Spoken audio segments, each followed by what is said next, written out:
ओम शांति। कक्षा 10वीं हिंदी पीरियड में स्वागत है।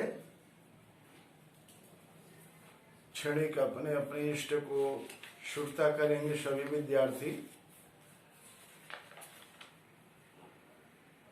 अच्छा, आज अपन लोग देखते हैं घिसा हो गया है। आप लोगों को कौन कौन से पाठ हो गया है? कक्षा 10वीं नर्मदा का उद्गम अमरकंटक हो गया है, बादल को घिरते देखा है, जनतंत्र का जन्म देख, हाँ, अपनी अपनी बीमारी, माटी वाली, ये घिसा। उसके बाद आज चलाएंगे अमर शहीद वीर नारायण सिंह के बारे में। डॉक्टर सुनीत मिश्र का है, बहुत ही सुंदर पाठ है। अमर शहीद वीर नारायण सिंह के बारे में छत्तीसगढ़ परिवेश में कला संस्कृति व्यक्तित्व का आपको परिचय कराने के लिए कोश में रखा गया है। तो आप देखेंगे छत्तीसगढ़ देश की गौरवशाली भूभाग रहा है, उसी के जो वीर सपूत हैं उसके बारे में जानकारी आपको हासिल कराना है। कक्षा 10वीं अच्छी तो भली बात ही नोट करेंगे। अब देखते हैं डॉक्टर सुनीता मिश्र। सुनीत मिश्र है। सुनीत मिश्र का जन्म 16 अक्टूबर 1949 को मंडला मध्य प्रदेश में हुआ। आप सब जानते हैं छत्तीसगढ़ पहले 2000 के पहले किसके शामिल था? मध्य प्रदेश में। अब तो अलग हो गया है। उन्होंने एमए पीएचडी इतिहास पर्यटन में स्नातकोत्तर पत्रोपाधि प्राप्त की है। सोना खान के वीर जमींदार शहीद वीर नारायण सिंह पर इनका प्रभाव शोध कार्य है। इनके शोध पत्र, लेख, विचार आदि समाचार पत्र पत्रिकाओं में प्रकाशित होते रहते। उन्हें शिक्षा और महिला उत्थान के क्षेत्र में उल्लेखनीय योगदान हेतु हिमाचल प्रदेश के राज्यपाल एवं महिला आयोग छत्तीसगढ़ शासन के द्वारा राज्यपाल के हाथों सम्मानित किया गया। डॉक्टर सुनीत मिश्र की यह ऑटोबायोग्राफी है। अब देखते हैं अमर शहीद वीर नारायण सिंह। अतीत से ही छत्तीसगढ़ देश के गौरवशाली भूभाग रहा है। यहाँ पर सर्वधर्म समभाव की भावना है। छत्तीसगढ़ की विशेषता है, यहाँ अधिकतर प्रांत के लोग आकर के रज बज जाते हैं, घुल मिल जाते हैं। सभी धर्मों को सम्मान मिलता है, सभी लोगों को सम्मान मिलता है, तभी तो रज बज जाते हैं। ऋषि मुनियों वीर योद्धाओं ने इस अंचल का नाम देश में रोशन किया है। यह क्षेत्र राष्ट्रीय सांस्कृतिक एकता की एक महत्वपूर्ण कड़ी है। इस अंचल में अनेक महान विभूतियों ने जन्म लिया। यहाँ की माटी को गौरवान्वित भी किया। महानदी की घाटी छत्तीसगढ़ के महान सपूत सोना खान के जमींदार वीर नारायण सिंह बिंजवार का जन्म 1795 में हुआ था। कब हुआ था? 1795 में। इनके पिता राम राय सोना खान के जमींदार थे। राम राय ने ब्रिटिश संरक्षण काल के आरंभ होते ही 1818-19 में अंग्रेजों एवं भोसला राजा के विरुद्ध विद्रोह कर दिया था, जिसे नागपुर से आकर कैप्टन मैक्सन ने दबा दिया था। विद्रोह का दमन होने के बाद सोना खान जमींदारी के गांवों की संख्या 300 से घटकर 50 तक हो गई। इसके बाद भी राम राय का दबदबा समाप्त नहीं हुआ और बिंजवारों की तलवार का जादू सिर चढ़कर बोलता रहा।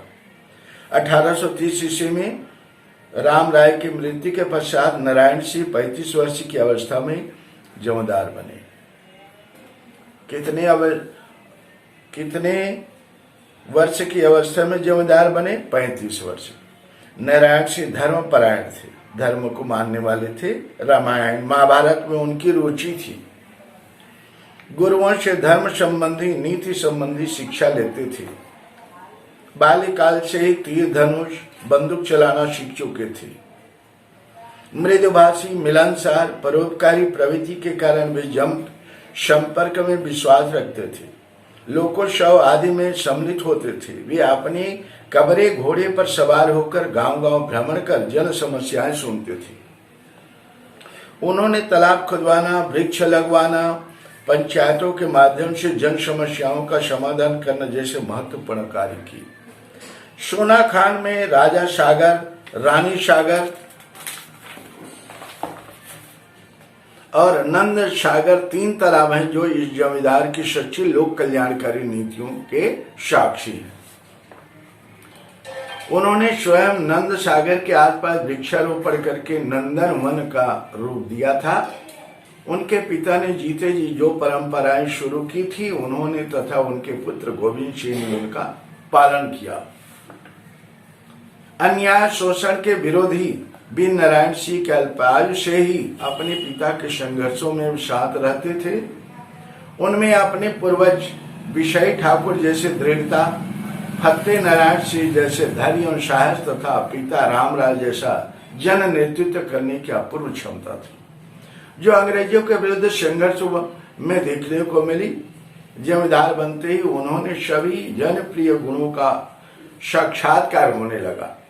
अपनी जमींदारी संभालने के बाद उन्होंने प्रजा के दुख दर्द को समझा और उसे दूर करने के लिए अनेक उपाय किए। जमींदार होने के बाद भी नारायण सिंह बहुत सादा जीवन व्यतीत करते थे।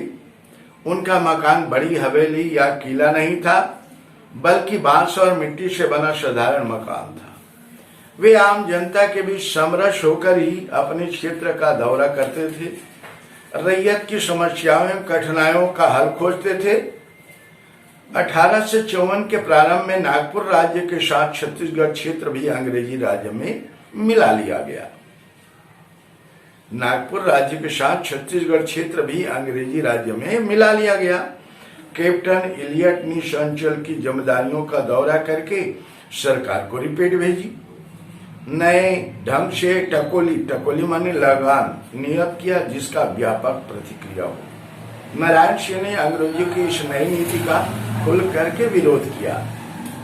1835 से 1855 के मध्य सोना खान जमींदारी में अनेक समस्याएं आती रही, किंतु नारायण सिंह ने उनका दृढ़ता पूर्वक सामना किया। वे अपने ग्रामों को पुनः प्राप्त करने के लिए प्रयासरत रहे। इस अवधि में अंग्रेज अपनी देशव्यापी समस्याओं में व्यस्त थे। अफगान, सिंध, मिस्र, वर्मा आदि ज्वलंत प्रश्न थे अंग्रेजों के पास। नागपुर में रघुजी तृतीय का शासन चल रहा था। राजा अस्वस्थता के कारण छत्तीसगढ़ आकर प्रशासन देखने की स्थिति में नहीं था। यद्यपि सोना खान जमींदारी की जागरूकता से वह सतर्क था। नारायण सिंह ने इन परिस्थितियों से लाभ उठाते हुए अपने अधीनस्थ जमींदारी क्षेत्र में सुशासन स्थापित करने का प्रयास किया।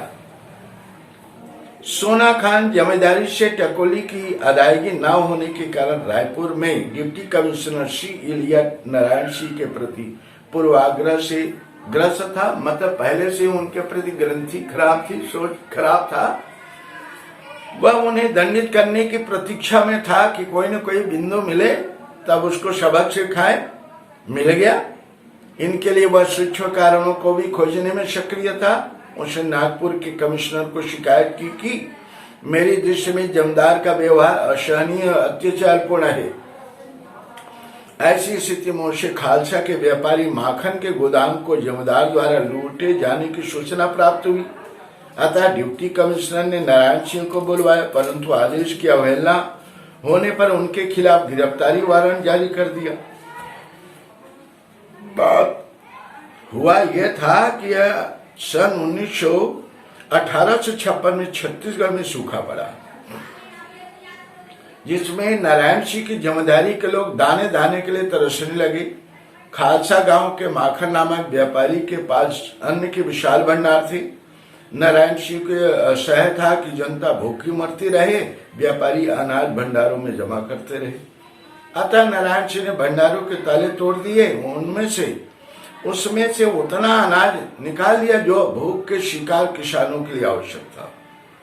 नारायण सिंह की चरित्र ईमानदारी का पता इससे चलता है कि उन्होंने जो कुछ लिया था उसके विषय में तुरंत ही डिप्टी कमिश्नर को लिख दिया, परंतु अंग्रेजों ने षड्यंत्र कर सोना खान के जमींदार को गिरफ्तार करने के लिए मुल्की घुड़सवारी की एक टुकड़ी भेज दी थी और थोड़ी बहुत परेशानी के बाद संबलपुर में उन्हें 24 अक्टूबर 1856 को गिरफ्तार कर लिया गया। उन पर मुकदमा चलाया गया। वसुधा नारायण सिंह की राजनीतिक चेतना जागरूकता ब्रितानी अधिकारियों की चुनौती थी, मतलब समस्या थी। नारायण सिंह को चोरी और डकैती के जुर्म में बंदी बनाया गया था। सोना खान के किसान अपने नेता को जेल में देख बेचैन थे, दुखी थे, किंतु उनके पास कोई चारा नहीं था। उसी समय देश में अंग्रेजी सत्ता के विरोध में विप्लव की अग्नि फूट पड़ी। इसका लाभ उठाकर सोना खान के किसानों ने संबलपुर के विद्रोही नेता एवं क्रांतिकारी सुरेंद्र शाह से संपर्क किया और उनकी मदद से नारायण सिंह ने रायपुर जेल से भाग निकलने की योजना बनाई। 10 माह 4 दिन बंदी रहने के बाद नारायण सिंह 3 अन्य साथियों के साथ भाग निकले। वे जेल से भागकर सीधे सोना खान चले गए। 3 माह तक स्वतंत्र घूमते रहे। रायपुर के डिप्टी कमिश्नर ने उन्हें पुनः पकड़वाने हेतु 1000 रुपए का इनाम घोषित करवाया। साथ ही उसने तुरंत एक दस्ते को सोना खान की ओर भेज दिया, परंतु ब्रिटिश सरकार उन्हें खोजने या बंदी बनाने में असमर्थ रही। जब नारायण सिंह आ गए तो गांव-गांव के आदिवासी अपने नेताओं को देखकर खुशी खुशी दृढ़ निश्चय कर संगठित हुए। विद्रोह का नगाड़ा गांव-गांव बजने लगा। नारायण सिंह भली भांति जानते थे कि अंग्रेज सरकार उन्हें बख्शेगी नहीं और जल्दी से जल्दी गिरफ्तार करने के लिए पूरी ताकत लगा देगी, और ऐसा हुआ भी। नारायण सिंह ने परिणामों की तनिक भी परवाह किए बिना अंग्रेजों के विरुद्ध संघर्ष का शंखनाद जारी रखा। बिंदवार जाति के जमींदार नारायण सिंह के साहसी कार्यों ने जनहित कार्यों में संलग्न होकर अंग्रेजों का विरोध अकेले ही हिम्मत के साथ किया। सोना खान पहुंचकर नारायण सिंह ने 500 बंदूकधारियों की एक सेना एकत्र करने में सफलता पाई। उन्होंने हथियार एवं गोला बारूद बड़ी मात्रा में एकत्र किया और सोना खान पहुंचाने वाले प्रत्येक रास्ते पर जबरदस्त मोर्चाबंदी कर दी। रायपुर के डिप्टी कमिश्नर इलियट को नारायण सिंह के जेल से भाग निकलने, सोना खान पहुंचने का समाचार जब से मिला था उसकी नींद हराम हो गई थी। रायपुर में अंग्रेजों की फौज थी, परंतु इलियट को उस पर पूर्ण विश्वास नहीं था। यह रायपुर स्थित फौज के प्रति अविश्वास का ही परिणाम था कि नारायण सिंह के विरुद्ध कार्यवाही करने में, इसलिए इलियट को पूरे 20 दिन लग गए। जनहित में वीर नारायण सिंह का संघर्ष अंग्रेजों से प्रारंभ हुआ। छत्तीसगढ़ में 1857 की क्रांति का नेतृत्व उन्होंने किया। अंग्रेजों ने उसे विद्रोह माना था। जिले के अव्यवस्थित प्रशासन के कारण विद्रोह के लिए उपयुक्त अवसर था। सोना खान गांव को खाली करा दिया गया। पास की पहाड़ी में मोर्चाबंदी की गई। सोना खान की ओर आने वाले हर रास्ते पर नाकेबंदी करवाकर मजबूत दीवारें खड़ी करवा दी गई।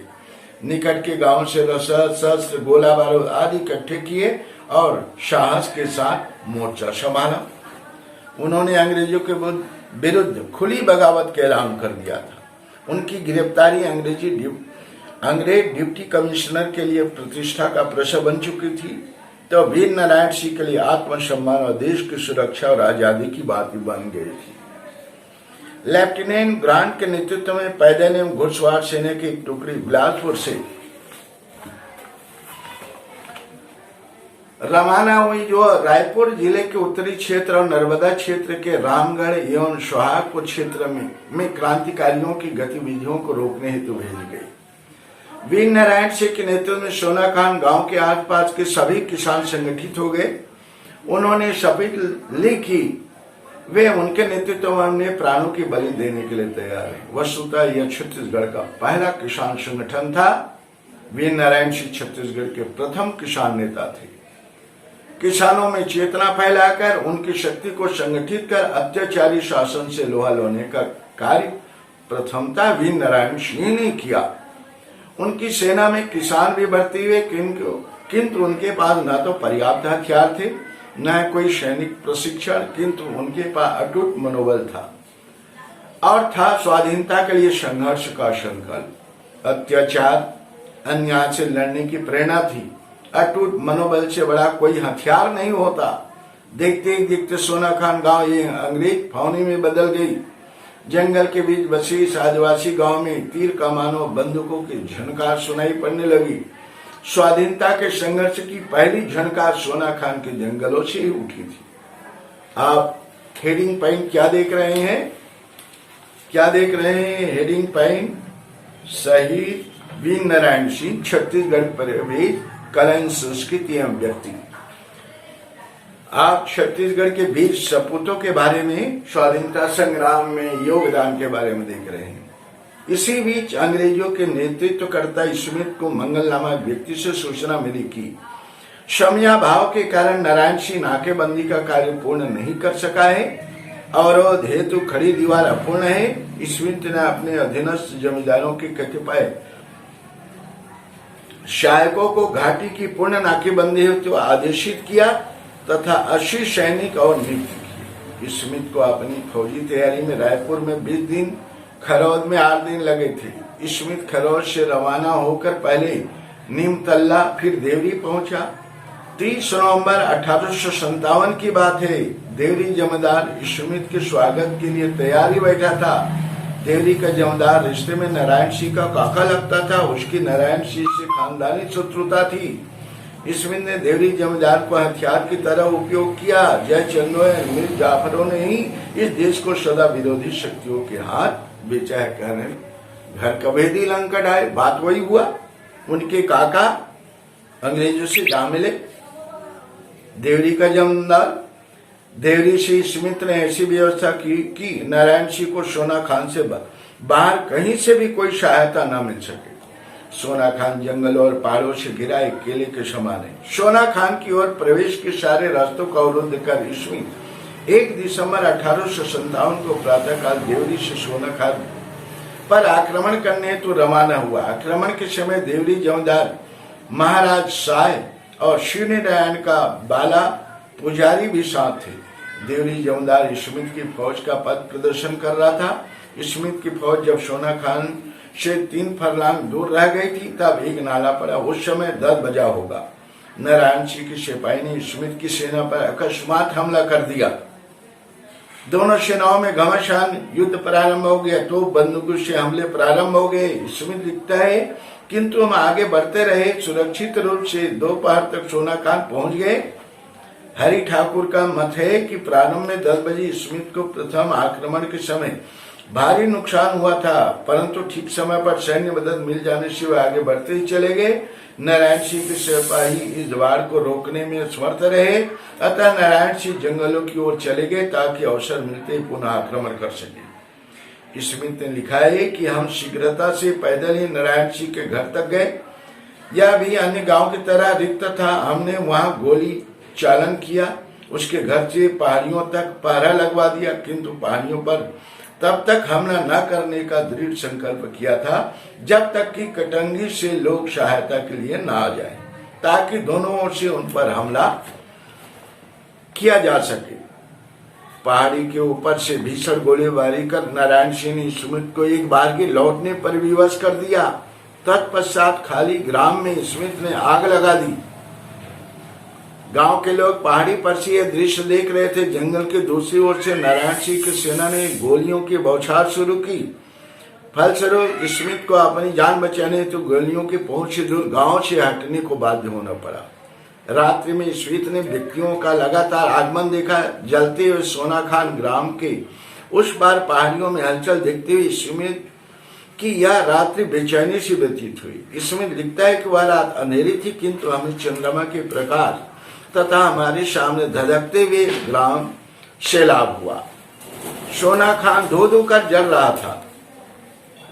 नारायण सिंह ने स्मिथ से रण क्षेत्र में मुकाबले की तैयारी तो की थी, किंतु इस प्रकार के अग्निकांड की कल्पना उन्होंने नहीं की। सुबह तक नारायण सिंह ने देखा कि सोना खान राख के ढेर में बदल चुका है। नारायण सिंह के आंदोलन को अंग्रेजों ने कुछ स्थानीय लोगों की मदद से कुचल दिया था। स्मिथ ने नारायण सिंह के साथ कोई शर्त नहीं रखी। वह सोना खान के जमींदार के साथ 30 दिसंबर को रायपुर की ओर वापस चल दिया। 5 दिसंबर को रायपुर पहुंचा। नारायण सिंह को उसने रायपुर के डिप्टी कमिश्नर इलियट को सौंप दिया। स्मिथ ने संबलपुर एक पत्र लिखकर निवेदन किया कि गोविंद सिंह को रायपुर भेजें, क्योंकि उस समय वह उस जिले में था। उसने व्यक्ति भेजकर यह निर्देश दिया कि व्यवसाय हेतु जिम्मेदारी में नई नियुक्तियां की जाए, नारायण सिंह द्वारा बनाई गई सेना को रद्द कर दिया जाए। आगे डिप्टी कमिश्नर इलियट लिखता है कि मेरे कोर्ट के समक्ष जमींदार को पेश किया गया और उस पर 1857 के अधिनियम का सेक्शन 6 एक्ट 14 के अंतर्गत अभियोग लगाया गया। 1857 की धारा 01 और अधिनियम 11 के तहत मैंने उसे फांसी की सजा सुना दी थी। 9 दिसंबर 1957 को इलियट ने रायपुर स्थित तीसरा भारतीय पैदल सेना के कमांडर को सूचित किया उसे कल उषा काल में फांसी पर लटकाया जाएगा। अतः निवेदन है कि आप इस कार्यवाही को देखने और जरूरत पड़ी तो व्यवस्था बनाए रखने के लिए आपकी कमान में जो रेजिमेंट है उसकी जेल के निकट परेड कराएं। अनु शंभु दयाल गुरु 10 दिसंबर 1857 की सुबह सजा तामील कर दी गई। ये 9 दिसंबर 1957 लिखा है, वो गलत है। 9 दिसंबर 1857 है ऊपर वाला। 10 दिसंबर 1857 की सुबह राजा सजा तामील कर दी गई। छत्तीसगढ़ के प्रेरणा प्रतीक शहीद वीर नारायण सिंह अमर हो गए। वीर नारायण सिंह को फांसी देने के कुकृत्य से जनता के में आतंक के स्थान पर आक्रोश व्याप्त हुआ। रायपुर की जनता सैनिकों के समक्ष दी गई फांसी की घटना ने काल है तो ब्रिटिश आतंक का भय प्रदर्शित किया, किंतु कालांतर में यह प्रेरणा के रूप में 18 जनवरी 1858 के विद्रोह के अवसर पर दृष्टिगत हुई, जिसका नेतृत्व वीर नारायण हनुमान सिंह राजपूत ने किया था। विद्रोह के बाद 17 लोगों को गिरफ्तार कर अंग्रेजों ने 22 जनवरी 1858 को सार्वजनिक फांसी दी, जिसमें सभी जाति और धर्म के लोग थे। शहीद नारायण सिंह का बलिदान व्यर्थ नहीं गया। आजादी के लड़ाई में वे छत्तीसगढ़ के प्रेरणा स्रोत रहे। वीर नारायण सिंह छत्तीसगढ़ में 19वीं शताब्दी के पुनर्जागरण काल में राजनीतिक सामाजिक सचेतना की संभावना थे। इस अवसर पर